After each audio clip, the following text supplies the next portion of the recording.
On the Gull's Road by Willa Cather. It often happens that one or another of my friends stops before a red chalk drawing in my study and asks me where I ever found so lovely a creature. I have never told the story of that picture to anyone, and the beautiful woman on the wall, until yesterday, in all these 20 years, has spoken to no one but me. Yesterday, a young painter, a countryman of mine, came to consult me on a matter of business, and upon seeing my drawing of Alexandra Ebling, straightway forgot his errand. He examined the date upon the sketch and asked me, very earnestly, if I could tell him whether the lady were still living. When I answered him, he stepped back from the picture and said slowly, "So long ago. She must have been very young. She was happy." "As to that, who can say? About any one of us," I replied. "Out of all that is supposed to make for happiness, she had very little."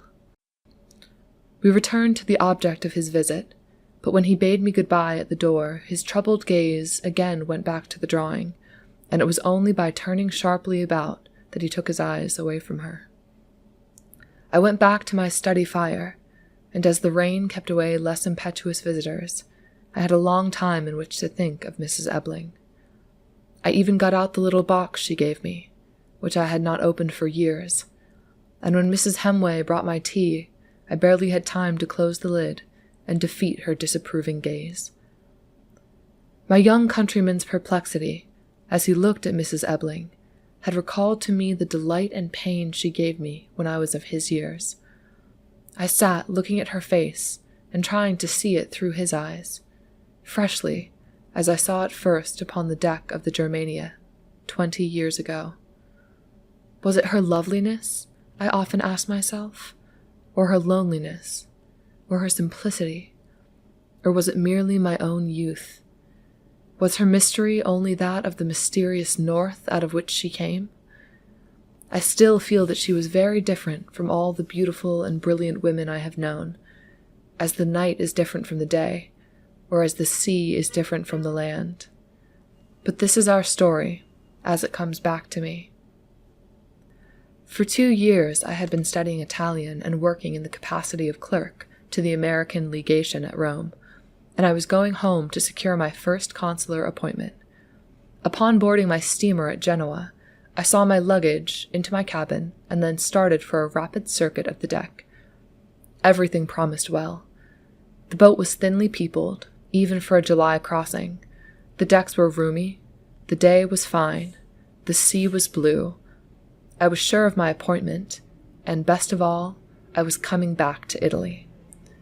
All these things were in my mind when I stopped sharply before a chaise lounge placed sideways near the stern. Its occupant was a woman, apparently ill, who lay with her eyes closed, and in her open arm was a chubby little red-haired girl, asleep. I can still remember that first glance at Mrs. Ebling, and how I stopped as a wheel does when the band slips. Her splendid, vigorous body lay still and relaxed under the loose folds of her clothing. Her white throat and arms and red gold hair were drenched with sunlight. Such hair as it was, wayward as some kind of gleaming seaweed that curls and undulates with the tide. A moment gave me her face, the high cheekbones, the thin cheeks, the gentle chin, arching back to a girlish throat, and the singular loveliness of the mouth. Even then it flashed through me that the mouth gave the whole face its peculiar beauty and distinction. It was proud and sad and tender and strangely calm. The curve of the lips could not have been cut more cleanly with the most delicate instrument, and whatever shade of feeling passed over them seemed to partake of their exquisiteness. But I am anticipating. While I stood stupidly staring, as if at 25 I had never before beheld a beautiful woman, the whistles broke into a hoarse scream, and the deck under us began to vibrate. The woman opened her eyes, and the little girl struggled into a sitting position, rolled out of her mother's arm, and ran to the deck rail. After putting my chair near the stern, I went forward to see the gangplank up and did not return until we were dragging out to sea at the end of a long tow line. The woman in the chaste lounge was still alone. She lay there all day, looking at the sea. The little girl, Karen, played noisily about the deck. Occasionally she returned and snuggled up into the chair, plunged her head, round and red as a little pumpkin, against her mother's shoulder in an impetuous embrace, and then struggled down again with a lively flourishing of arms and legs. Her mother took such opportunities to pull up the child's socks, or to smooth the fiery little braids. Her beautiful hands, rather large and very white, played about the riotous little girl with a quieting tenderness. Karen chattered away in Italian and kept asking for her father, only to be told that he was busy. When any of the ship's officers passed, they stopped for a word with my neighbor, and I heard the first mate address her as Mrs. Ebling. When they spoke to her, she smiled appreciatively and answered in low, faltering Italian, but I fancied that she was glad when they passed on, and left her to her fixed contemplation of the sea.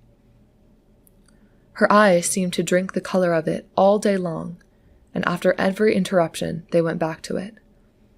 There was a kind of pleasure in watching her satisfaction, a kind of excitement in wondering what the water made her remember or forget.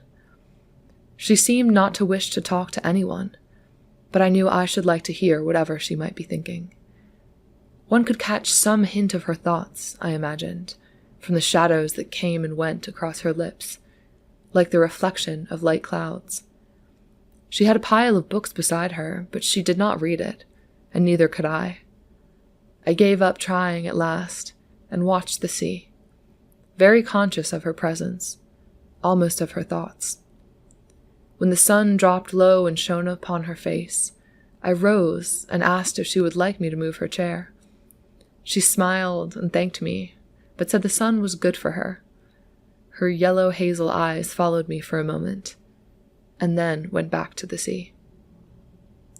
After the first bugle sounded for dinner, a heavy man in uniform came up the deck and stood beside the chaste lounge, looking down at its two occupants with a smile of satisfied possession. The breast of his trim coat was hidden by waves of soft blonde beard, as long and heavy as a woman's hair, which blew about his face in glittering profusion. He wore a large turquoise ring upon the thick hand that he rubbed good-humoredly over the little girl's head. To her he spoke Italian, but he and his wife conversed in some Scandinavian tongue. He stood stroking his fine beard until the second bugle blew, then bent stiffly from his hips, like a soldier, and patted his wife's hand as it lay on the arm of her chair.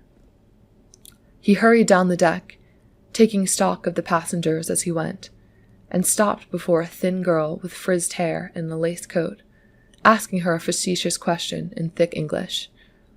They began to talk about Chicago and went below. Later I saw him at the head of his table in the dining room, the befrizzed Chicago lady on his left. They must have gotten a famous start at luncheon, for by the end of dinner Ebling was peeling figs for her, presenting them on the end of a fork. The doctor confided to me that Ebling was the chief engineer and the dandy of the boat, but this time he would have to behave himself, for he had brought his sick wife along for the voyage. She had a bad heart valve, he added, and was in a serious way.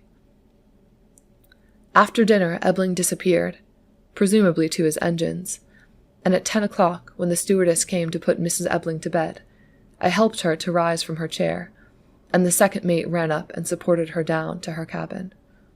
About midnight, I found the engineer in the card room, playing with the doctor, an Italian naval officer, and the commodore of a Long Island yacht club.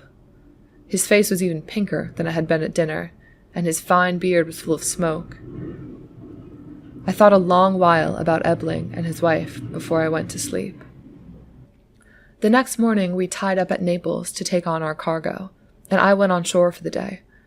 I did not, however, entirely escape the ubiquitous engineer, whom I saw lunching with the Long Island Commodore at a hotel in the Santa Lucia. When I returned to the boat in the early evening, the passengers had gone down to dinner, and I found Mrs. Ebling quite alone upon the deserted deck. I approached her and asked whether she had had a dull day. She looked up, smiling, and shook her head, as if her Italian had quite failed her. I saw that she was flushed with excitement, and her yellow eyes were shining like two clear topazes. Dull? Oh, no. I love to watch Naples from the sea in this white heat. She has just lain there on her hillside among the vines and laughed for me all day long. I have been able to pick out many of the places I like best. I felt that she was really going to talk to me at last. She had turned to me frankly, as to an old acquaintance, and seemed not to be hiding from me anything of what she felt. I sat down in a glow of pleasure and excitement, and asked her if she knew Naples well. Oh, yes. I lived there for a year after I was first married. My husband has a great many friends in Naples. But he was at sea most of the time, so I went about alone. Nothing helps one to know a city like that. I came first by sea, like this, directly to Naples from Finnmark, and I had never been south before. Mrs. Ebling stopped and looked over my shoulder. Then, with a quick, eager glance at me, she said abruptly, "It was like a baptism of fire. Nothing has ever been quite the same since. Imagine how this bay looked to a Finnmark girl. It seemed like the overture to Italy." I laughed. And then one goes up the country, song by song and wine by wine. Mrs. Ebling sighed. Ah, yes. It must be fine to follow it. I have never been away from the seaports myself. We live now in Genoa. The deck steward brought her tray, and I moved forward a little and stood by the rail. When I looked back, she smiled and nodded to let me know that she was not missing anything. I could feel her intentness as keenly as if she were standing beside me. The sun had disappeared over the high ridge behind the city, and the stone pines stood black and flat against the fires of the afterglow. The lilac haze that hung over the long, lazy slopes of Vesuvius warmed with golden light, and films of blue vapor began to float down toward Baiae. The sky, the sea, and the city between them turned a shimmering violet, fading grayer as the lights began to glow like luminous pearls along the waterfront, the necklace of an irreclaimable queen. Behind me I heard a low exclamation, a slight, stifled sound, but it seemed the perfect vocalization of that weariness with which we at last let go of beauty, after we have held it until the senses are darkened. When I turned to her again, she seemed to have fallen asleep. That night, as we were moving out to sea, and the tail lights of Naples were winking across the widening stretch of black water, I helped Mrs. Ebling to the foot of the stairway. She drew herself up from the chair with effort and leaned on me wearily. I could have carried her all night without fatigue. "May I come and talk to you tomorrow?" I asked. She did not reply at once. "Like an old friend," I added. She gave me her languid hand, and her mouth, set with the exertion of walking, softened altogether. "Grazie," she murmured. I returned to the deck and joined a group of my countrywomen who, primed with inexhaustible information, were discussing the baseness of Renaissance art. They were intelligent and alert, and as they leaned forward in their deck chairs under the circle of light, their faces recalled to me Rembrandt's picture of a clinical lecture. I heard them through, against my will, and then went to the stern to smoke and to see the last of the island lights. The sky had clouded over, and a soft, melancholy wind was rushing over the sea. I could not help thinking how disappointed I would be if rain should keep Mrs. Ebling in her cabin tomorrow. My mind played constantly with her image. At one moment she was very clear and directly in front of me. The next she was far away. Whatever else I thought about, some part of my consciousness was busy with Mrs. Ebling, hunting for her, finding her, losing her, then groping again.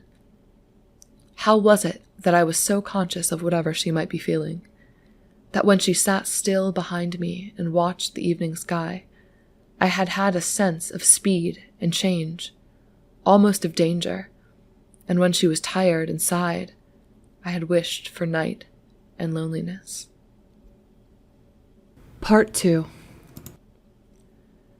Though when we are young, we seldom think much about it, there is now and again a golden day when we feel a sudden, arrogant pride in our youth, in the lightness of our feet and the strength of our arms, in the warm fluid that courses so surely within us, when we are conscious of something powerful and mercurial in our breasts, which comes up wave after wave and leaves us irresponsible and free.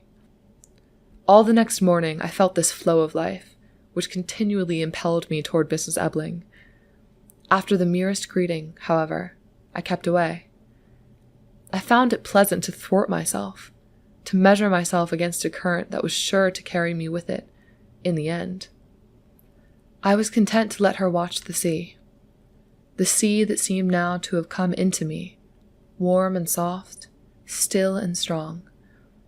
I played shuffleboard with Commodore, who was anxious to keep down his figure, and ran about the deck with the stout legs of the little pumpkin-colored Karen about my neck. It was not until the child was having her afternoon nap below that I at last came up and stood beside her mother. "You are better today," I exclaimed, looking down at her white gown.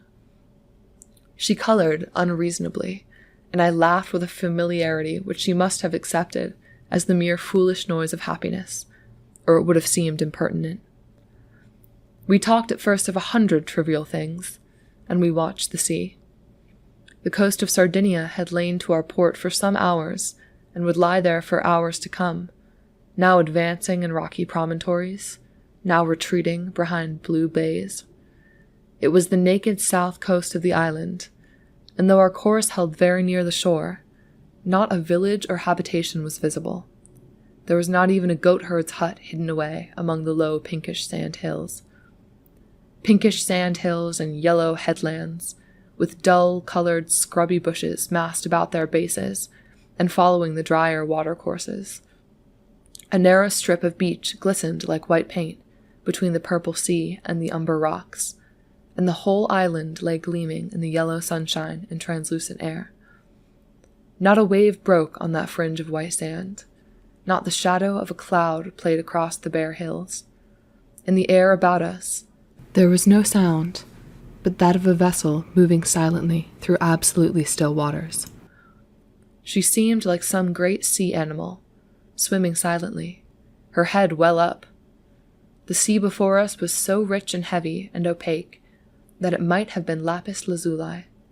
It was the blue of legend, simply, the color that satisfies the soul like sleep. And it was of the sea we talked, for it was the substance of Mrs. Ebling's story.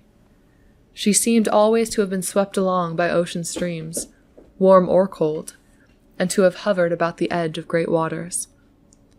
She was born and had grown up in a little fishing town on the Arctic Ocean. Her father was a doctor, a widower, who lived with his daughter and who divided his time between his books and his fishing rod. Her uncle was skipper on a coasting vessel, and with him she had made many trips along the Norwegian coast. But she was always reading and thinking about the blue seas of the south. There was a curious old woman in our village, Dame Erikson, who had been in Italy in her youth. She had gone to Rome to study art and had copied a great many pictures there. She was well connected, but had little money, and as she grew older and poorer, she sold her pictures one by one, until there was scarcely a well-to-do family in our district that did not own one of Dame Erikson's paintings. But she brought home many other strange things, a little orange tree which she cherished until the day of her death, and bits of colored marble, and seashells and pieces of pearl, and a thin flask full of water from the Mediterranean. When I was a little girl, she used to show me her things and tell me about the South, about the coral fissures, and the pink islands, and the smoky mountains, and the old, underground Naples.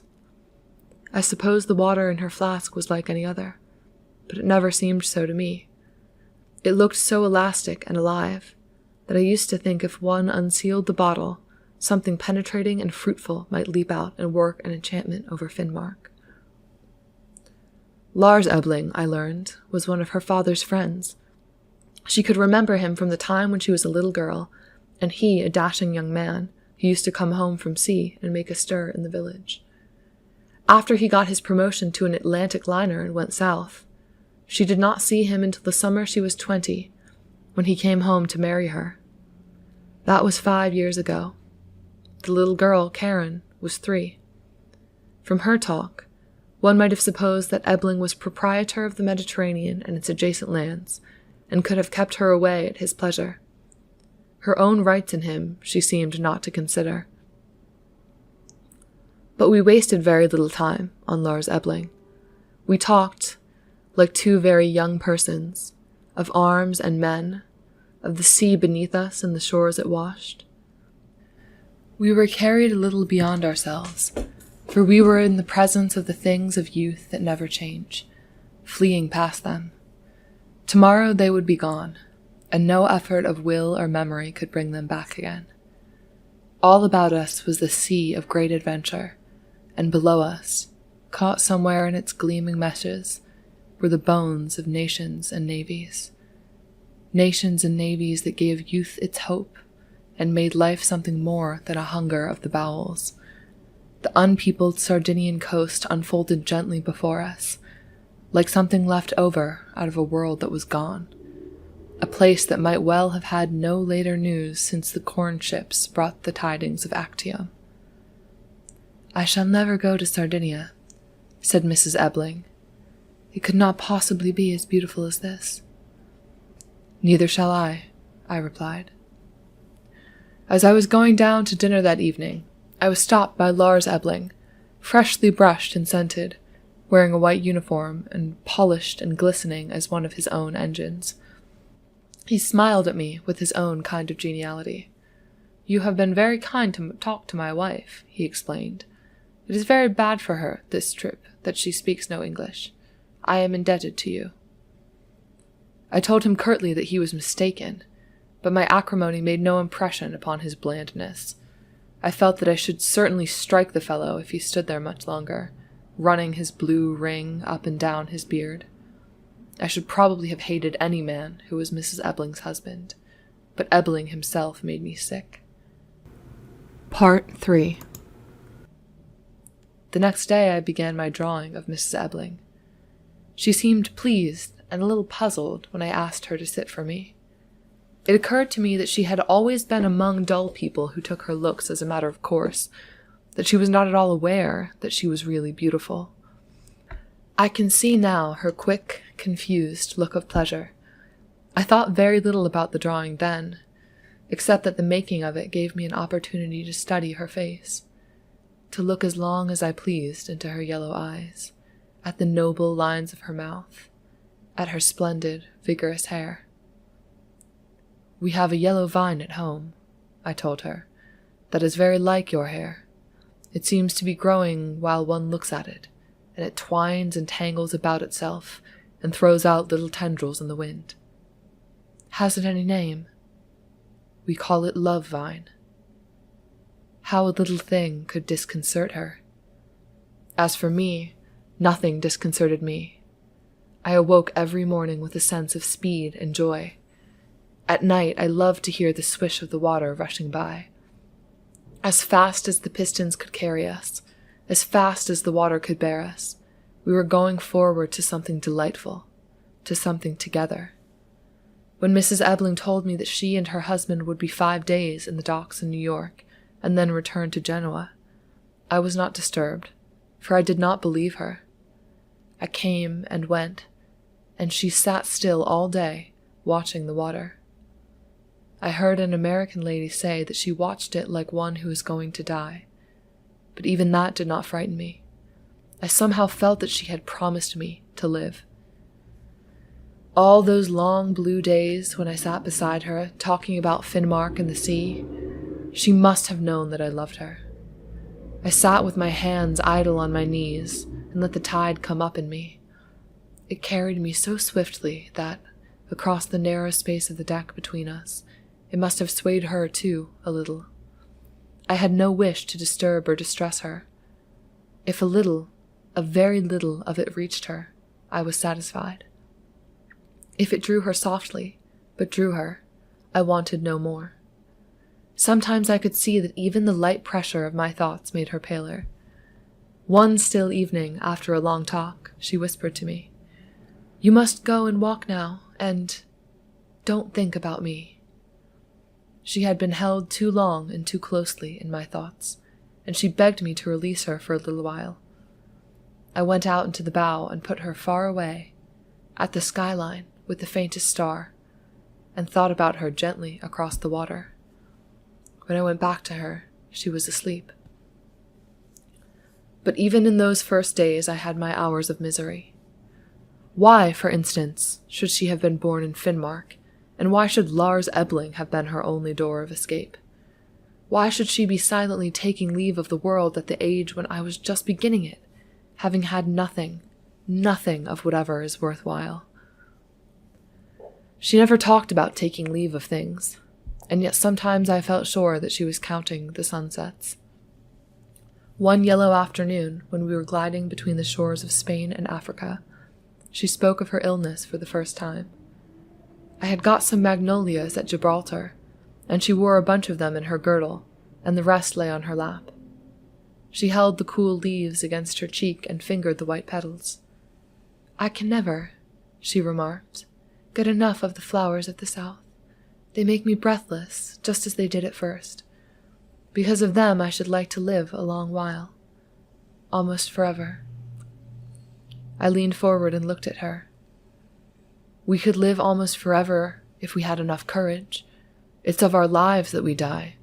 If we had the courage to change it all, to run away to some blue coast like that over there, we could live on and on until we were tired. She smiled tolerantly and looked southward through half-shut eyes. "I am afraid I should never have enough courage to go behind that mountain, at least. Look at it. It looks as if it hid horrible things." A sea mist, blown in from the Atlantic, began to mask the impassive African coast, and above the fog, the gray mountain peak took on the angry red of the sunset. It burned sullen and threatening until the dark land drew the night about her and settled back into the sea. We watched it sink while under us, slowly but ever increasing. We felt the throb of the Atlantic come and go, the thrill of the vast, untamed waters of that lugubrious and passionate sea. I drew Mrs. Ebling's wraps around her and shut the magnolias under her cloak. When I left her, she slipped me one warm, white flower. Part 4. From the Straits of Gibraltar we dropped into the abyss, and by morning we were rolling in the trough of a sea that drew us down and held us deep, shaking us gently back and forth until the timbers creaked, and then shooting us out on the crest of a swelling mountain. The water was bright and blue, but so cold that the breath of it penetrated one's bones, as if the chill of the deep underfathoms of the sea were being loosed upon us. There were not more than a dozen people upon the deck that morning, and Mrs. Ebling was sheltered behind the stern, muffled in a sea jacket, with drops of moisture upon her long lashes and on her hair. When a shower of icy spray beat back over the deck rail, she took it gleefully.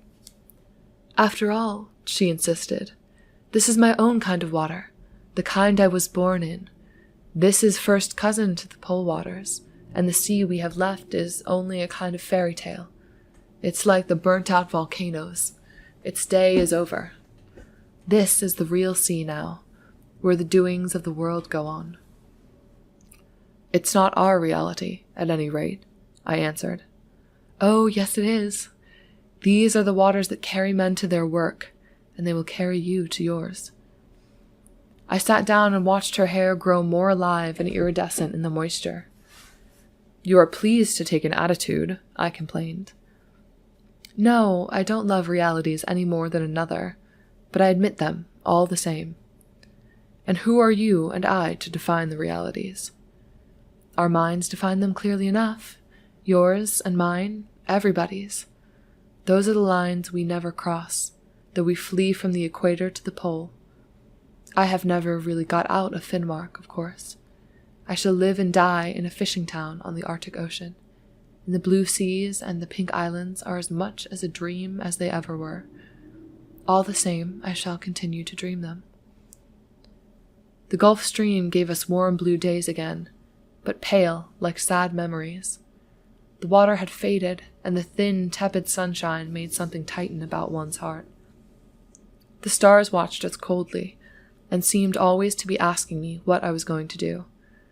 The advancing line on the chart, which at first had been mere foolishness, began to mean something, and the wind from the west brought disturbing fears and forebodings.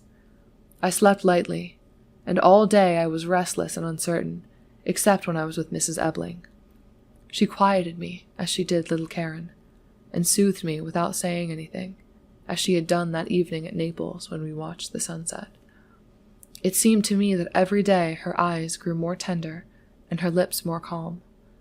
A kind of fortitude seemed to be gathering about her mouth, and I dreaded it. Yet when, in an involuntary glance, I put to her the question that tortured me, her eyes always met mine steadily, deep and gentle and full of reassurance. That I had my word at last happened almost by accident. On the second night out from the shore, there was the concert for the sailors' orphanage, and Mrs. Ebling dressed and went down to dinner for the first time and sat on her husband's right. I was not the only one who was glad to see her. Even the women were pleased. She wore a pale green gown, and she came up out of it, regally white and gold.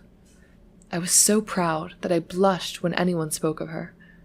After dinner, she was standing by her deck chair, talking to her husband, when people began to go below for the concert. She took up a long cloak and attempted to put it on. The wind blew the light thing about, and Ebling chatted and smiled, his public smile, while she struggled with it. Suddenly his roving eye caught sight of the Chicago girl, who was having a similar difficulty with her draperies, and he pranced half the length of the deck to assist her. I had been watching from the rail, and when she was left alone, I threw my cigar away and wrapped Mrs. Ebling up roughly. "Don't go down," I begged. "Stay up here. I want to talk to you." She hesitated a moment and looked at me thoughtfully. Then, with a sigh, she sat down.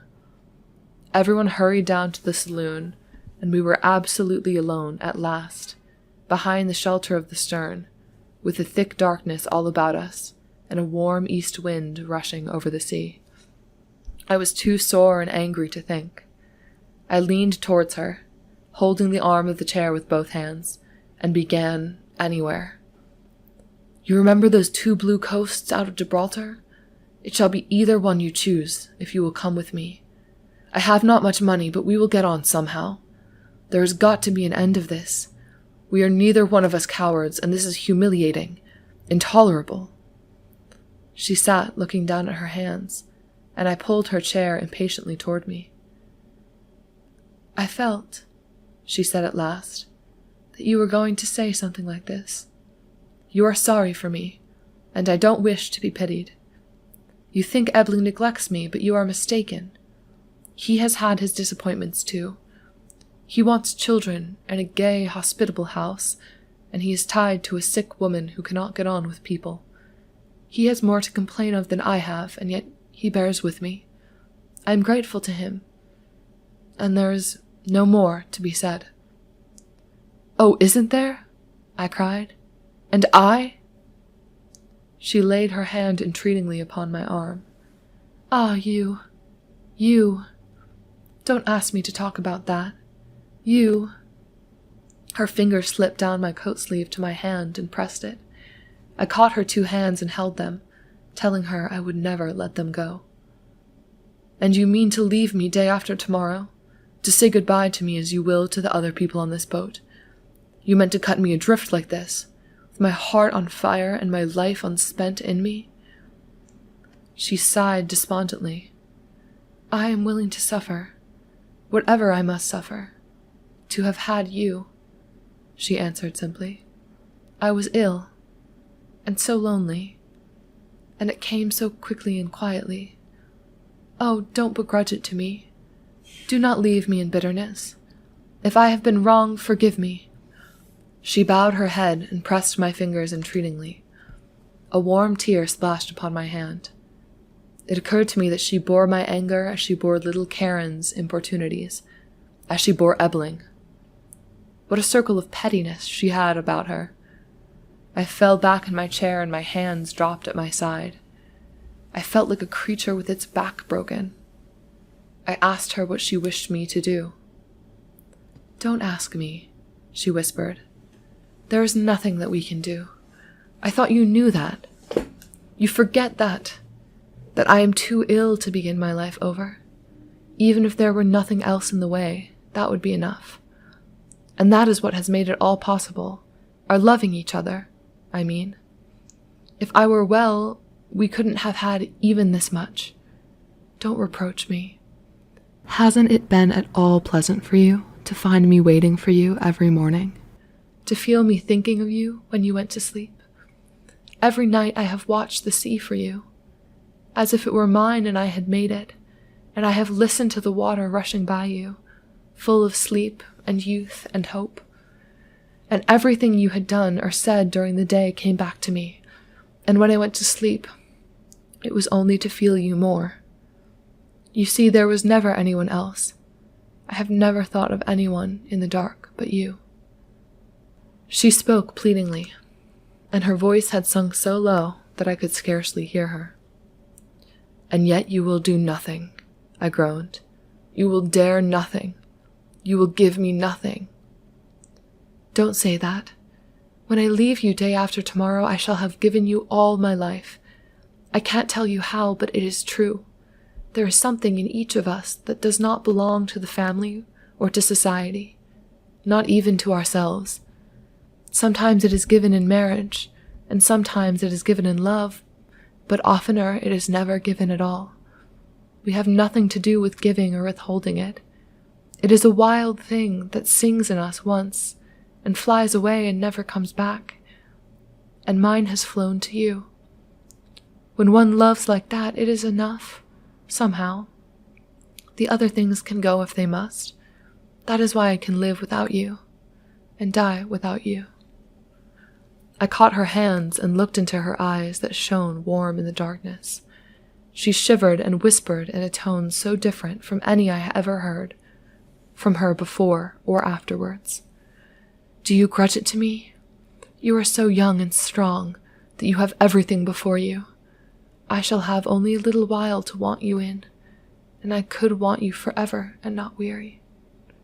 I kissed her hair, her cheeks, her lips, until her head fell forward on my shoulder, and she put my face away with her soft, trembling fingers.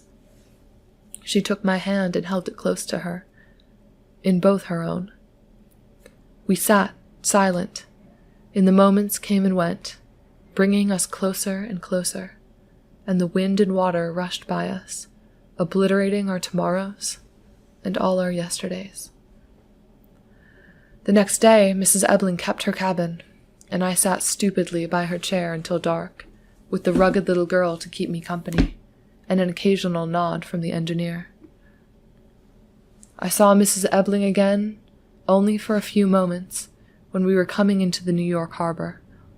She wore a street dress and a hat, and these alone would have made her seem far away from me. She was very pale, and looked down when she spoke to me, as if she had been guilty of a wrong toward me. I have never been able to remember that interview without heartache and shame, but then I was too desperate to care about anything. I stood like a wooden post and let her approach me, let her speak to me, let her leave me. She came up to me as if it were a hard thing to do, and held out a little package, timidly, and her gloved hand shook as if she were afraid of me. "I want to give you something," she said. "You will not want it now, so I shall ask you to keep it until you hear from me. You gave me your address a long time ago, when you were making that drawing. Some day I shall write to you and ask you to open this. You must not come to tell me goodbye this morning, but I shall be watching you when you go ashore. Please don't forget that." I took the little box mechanically and thanked her. I think my eyes must have filled, for she uttered an exclamation of pity, touched my sleeve quickly, and left me. It was one of those strange, low, musical exclamations which meant everything and nothing, like the one that had thrilled me that night at Naples, and it was the last sound I ever heard from her lips. An hour later I went on shore, one of those who crowded over the gangplank the moment it was lowered. But the next afternoon I wandered back to the docks and went on board the Germania. I asked for the engineer, and he came up in his shirt sleeves from the engine room. He was red and disheveled, angry and voluble. His bright eye had a hard glint, and I did not once see his masterful smile. When he heard my inquiry, he became profane. Mrs. Ebeling had sailed for Bremen on the Hobenstaufen that morning at 11 o'clock. She had decided to return by the northern route and pay a visit to her father in Finnmark. She was in no condition to travel alone, he said. He evidently smarted under her extravagance. But who, he asked, with a blow of his fist on the rail, could stand between a woman and her whim? She had always been a willful girl, and she had a doting father behind her. When she had set her head with the wind, there was no holding her.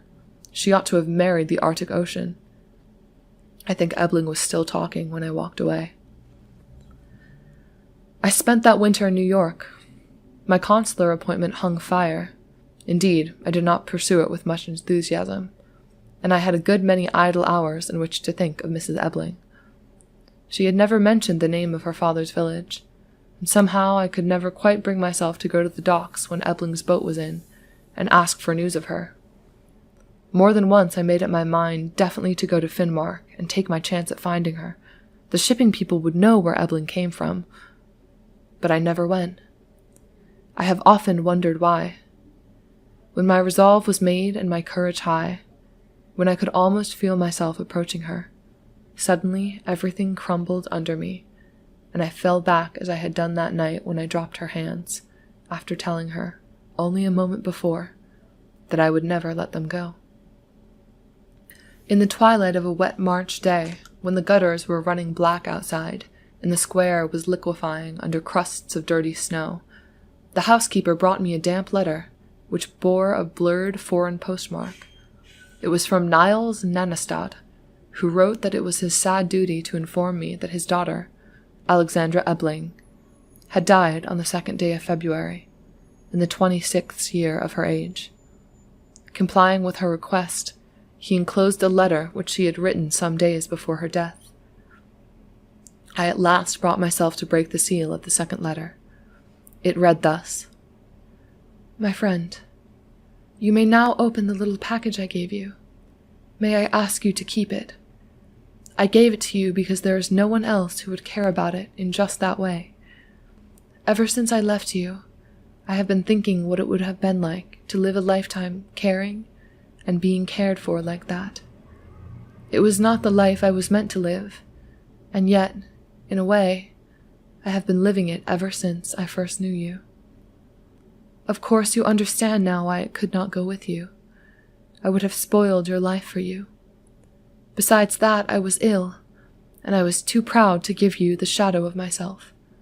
I had much to give you, if you had come earlier. As it was, I was ashamed. Vanity sometimes saves us when nothing else will, and mine saved you. Thank you for everything. I hold this to my heart, where I once held your hand. Alexandra. The dusk had thickened into night long before I got up from my chair and took the little box from its place in the desk drawer. I opened it and lifted out a thick coil, cut from where her hair grew thickest and brightest.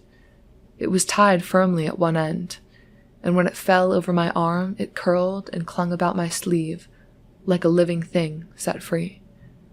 How it gleamed, how it still gleams in the firelight. It was warm and softly scented under my lips, and stirred under my breath like seaweed in the tide. This, and a withered magnolia flower, and 2 pink seashells. Nothing more. And it was all 20 years ago. End of On the Gull's Road by Willa Cather.